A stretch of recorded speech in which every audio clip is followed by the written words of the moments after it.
Bueno, un gusto estar exponiendo este tema y más gusto que sea casi toda la promoción, ¿no? Eso es bueno, ¿no? Entonces, voy a editar algunas recomendaciones para una sustentación exitosa en la medida de lo posible. Muchas de las cosas ya dijo la doctora Sonia Indacochea, así que vamos a reforzarlas.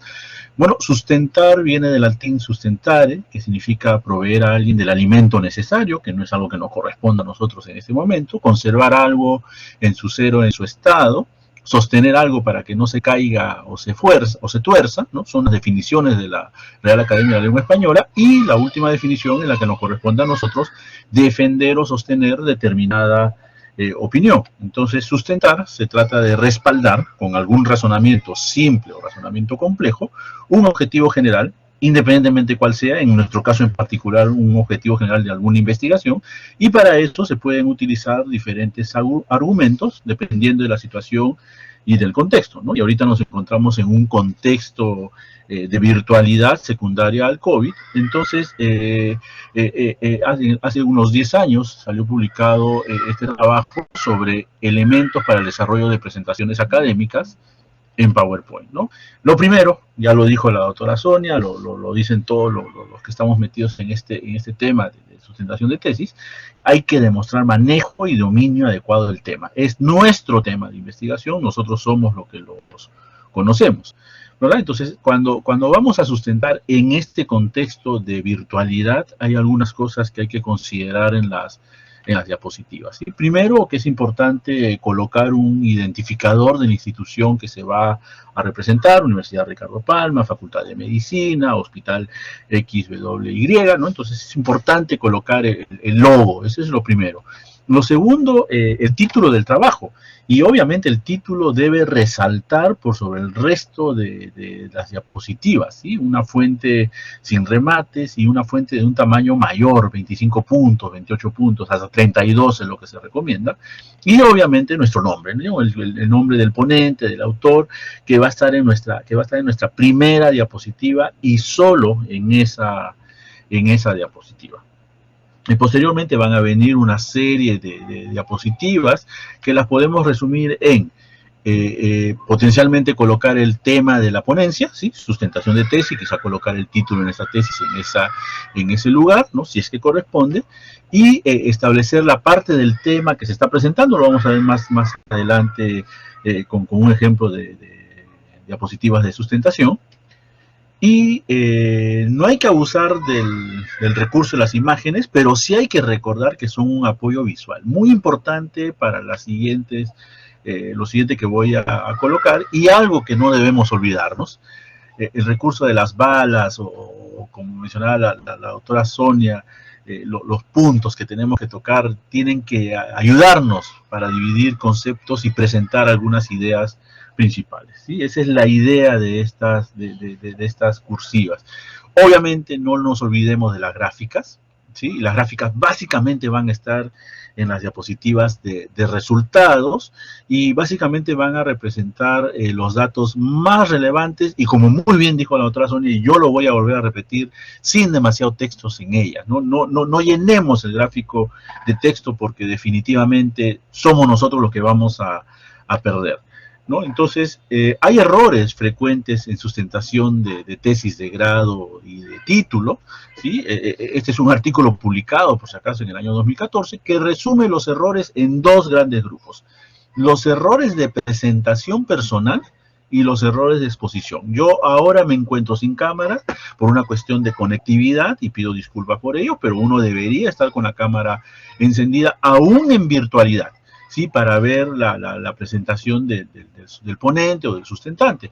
Entonces, errores de presentación, por ejemplo, errores de postura, ¿no? Muchas veces creemos que porque estamos en sustentación virtual podemos estar echados en nuestra cama, ¿no? Y eso es, nosotros tenemos que mantenernos en una postura erecta, con una actitud adecuada y gestos adecuados, con una gestualización, un error a veces es una gestualización inadecuada, ¿no? Como no decir de manera correcta lo que queremos decir, esa es una gestualización inadecuada. El desaseo, deficiente concentración, estar exponiendo y de repente perderse por una diapositiva llena de letras, ¿sí? La ponencia que no esté enfocada o a veces ser muy emotivo al exponer, ¿no? Y si exponemos algo triste o algo contento, ¿verdad? Nos puede ganar la emoción, ¿no? Y es lo que tratamos de no, tenemos que tratar de evitar, ¿no? Errores en la vestimenta, muy importante, muchas veces nos presentamos de manera informal y eso hay que tratar de evitar, ¿no? Eso con respecto a los errores de presentación. Con respecto a los errores de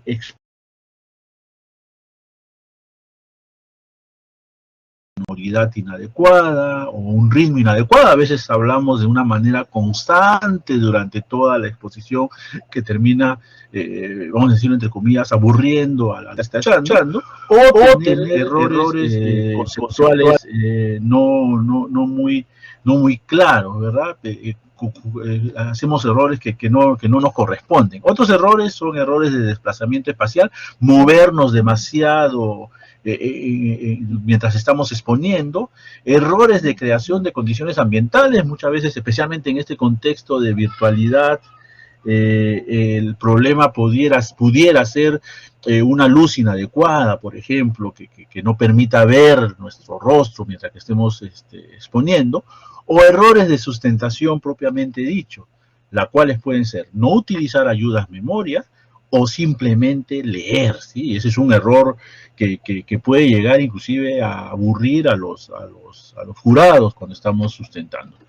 Hay un par de errores más, que son la elaboración del material gráfico, ¿sí? No elegimos bien nuestras tablas, nuestros gráficos para apoyarnos, y errores en la utilización de materiales o equipos audiovisuales. A veces queremos poner un video y no, como dijo la doctora Sonia, no nos preparamos previamente y al momento no vemos con algunos errores, ¿no? Y esto hay que tratar de evitar. Entonces, en la orientación Universia, que es una página que les recomiendo que revisen, que más o menos ayuda a los estudiantes universitarios sobre varias cosas, proponen un ejemplo de sustentación exitosa. ¿Sí? Primero, recordar que es un resumen lo que estamos exponiendo. No es toda la tesis. La tesis puede tener 50, 70 páginas y no significa que cada página va a tener una diapositiva. Tenemos que enfocarnos básicamente en 5 puntos. En el problema de investigación, en el método que vamos a utilizar, la metodología que hemos planteado, nuestra hipótesis de investigación en una única diapositiva, los resultados y las grandes conclusiones finales de nuestro trabajo. Son los grandes 5 puntos en los cuales nosotros debemos de centrar con un máximo idealmente de 20 diapositivas. No memorizar, tratar de ser conciso, recordar que la presentación dura de 15 a 20 minutos y si uno memoriza, lo normal cuando estamos sustentando es sentir nervios, todos hemos pasado por eso. ¿Sí? Entonces, si memoriza, la memoria nos puede jugar mal. No memorizar, tratar de ser conciso, evitar leer las diapositivas, colocar palabras claves en esta diapositiva. Yo la palabra clave es la que ustedes miran automáticamente, apenas yo pongo la diapositiva, es lo que está pintado de rojo, ¿verdad? Lo demás quizás ni siquiera lo están mirando, pero lo que está pintado en rojo, las palabras clave se les está quedando y es la idea cuando uno esté sustentando. Y lo más importante, demostrar seguridad al responder las preguntas, ¿sí? Evitar el no sé o evitar dar vueltas, responder de una manera directa a lo que le pregunta el jurado es la gran recomendación para una sustentación exitosa. En medicina, es difícil hacer presentaciones, ¿no? Cuando uno hace una presentación en medicina, hay que comunicar y hay que transmitir el conocimiento. Entonces, en esta revista colombiana de psiquiatría se plantean 10 recomendaciones que nos pueden ayudar a lo que nosotros queremos. Y las hemos dividido en varios grupos. Primero, las recomendaciones de inicio de la presentación. Primera recomendación, capture rápidamente la atención de los asistentes, ¿sí?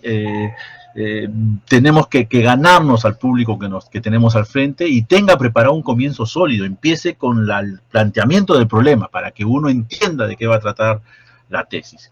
Los recursos visuales. Hay que recordar que las diapositivas en PowerPoint son gratuitas, por lo tanto hay que utilizarlas y conocerlas y saber utilizarlas a la máxima expresión. Y la regla del 6, no más de 6 líneas por diapositiva, no más de 6 palabras por línea, ¿sí? Tratar de evitar mucha letra, esa es otra gran recomendación. No distracciones, en lo posible no utilice transiciones, tratar de poner la presentación tal cual.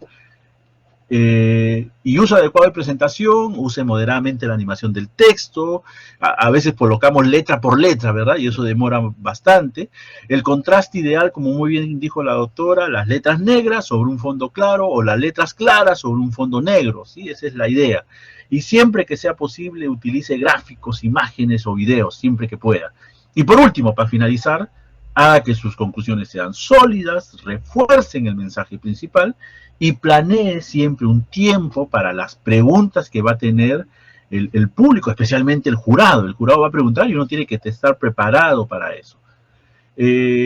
Cuando hay una sustentación virtual, que es lo que hoy por hoy es lo que está de moda, ¿verdad? Hay que mirar a la pantalla, perdón, mirar a la cámara, no a la pantalla. Hay que sonreír, evitar usar palabras adicionales, hacer prueba de voz, hay que estar o hay que ser cuidadoso con el escenario que va a estar detrás, y a veces exponemos en nuestro dormitorio y la cama no está tendida, ¿sí? Eso es algo sumamente importante. Cuidar la imagen, nuestra imagen, ¿sí? Si vamos a sustentar con ropa formal es la recomendación.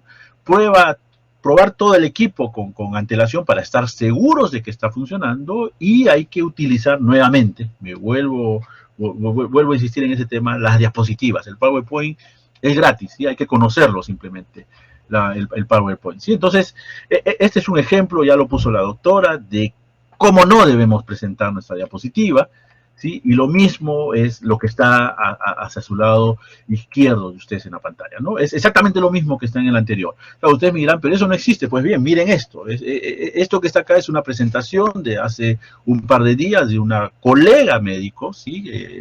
Con respecto a gestión de casos de tuberculosis resistente. Si uno ve esto, y definitivamente se pierden tantas letras, ¿sí? Y lo único que hay que hacer es, hay que leer, y uno ve que no hay mayúsculas, que no hay comas, que no hay colores, ¿verdad? Traté de arreglarlo un poco y le puse algo de colores, y ya más o menos uno entiende hacia dónde está yendo: enfoque central en el paciente, comprender el diagnóstico, el DOTS, monitoreo, ¿sí? Ya está un poco, pero aún así siguen habiendo muchas letras. Pues bien, hagámoslo mejor. Exactamente lo mismo. Suficiente. Si yo conozco el tema, cada uno de estos puntos me va a dar a mí de qué hablar. Cuando hacemos un tratamiento de tuberculosis, hay que estar centrado en el paciente. La educación en el paciente es importante para que el paciente entienda su diagnóstico y su tratamiento. La terapia debería ser directamente observada, y eso está asociado a un éxito terapéutico. Y por último, como gestión de tratamiento en pacientes con tuberculosis, monitorizar los efectos adversos. Yo he hablado, ustedes han leído, pero leen frases. Esa es la idea, ¿sí? No llenar la diapositiva, esa es la idea, eso es lo que queremos que finalmente ustedes se lleven, ¿sí? Y ya para terminar, hay varios tipos de diapositivas. La primera siempre es el título del proyecto, quiénes son los autores. De ahí siguen los antecedentes, como bien dijo la doctora, los importantes y los relevantes, no todos, sino que hay que poner todo el abstract que se menciona en los antecedentes. Nuestro problema de investigación, que es nuestra pregunta de investigación, y la justificación de nuestra tesis, el por qué y para qué estamos haciendo esa tesis. Los objetivos, básicamente el objetivo general o el objetivo principal, la hipótesis principal en una diapositiva aparte, algunos otros estudios que tengan relación con nuestro tema, y el marco teórico en una única diapositiva, máximo 2, ¿sí? No nos vayamos más allá, no es una explicación del tema, es una explicación de nuestra tesis. ¿Cuál es nuestra tesis? La metodología que hemos aplicado, el cómo, la metodología debe responder al cómo, nuestros resultados, tablas, gráficos, y mientras estamos proyectando los resultados, aprovechar para discutir los mismos, para finalmente tener una diapositiva de conclusiones ordenadas, y aquellas conclusiones que tengan énfasis durante la presentación, para finalmente nunca olvidarnos, agradecer a quienes tengamos que agradecer. Siempre hay que ser agradecidos con todos los que nos han ayudado en nuestro gran protocolo, en nuestra gran realización de nuestro proyecto de investigación, ¿sí? Finalmente, como muy bien dijo la doctora, Yo lo repito, hay que ensayar para dominar el escenario, hay que conocer el tema, teoría y método, pero hay que conocer el tema, es nuestro tema, nosotros lo hemos elegido. Hay que conocer al jurado, ¿sí? Si me ponen una tesis de tuberculosis y mi jurado van a ser los 3 expertos en tuberculosis del país, pues bien, tengo que saber qué es lo que ellos potencialmente me tienen que preguntar. Finalmente, terminar diciéndoles, conozcan, conozcan y conozcan. Esa es la idea de la sustentación. Ustedes van a lucirse en la sustentación siempre y cuando tengan claro qué es lo que van a realizar. Muchas gracias. Eso es todo lo que yo quería traerles el día de hoy.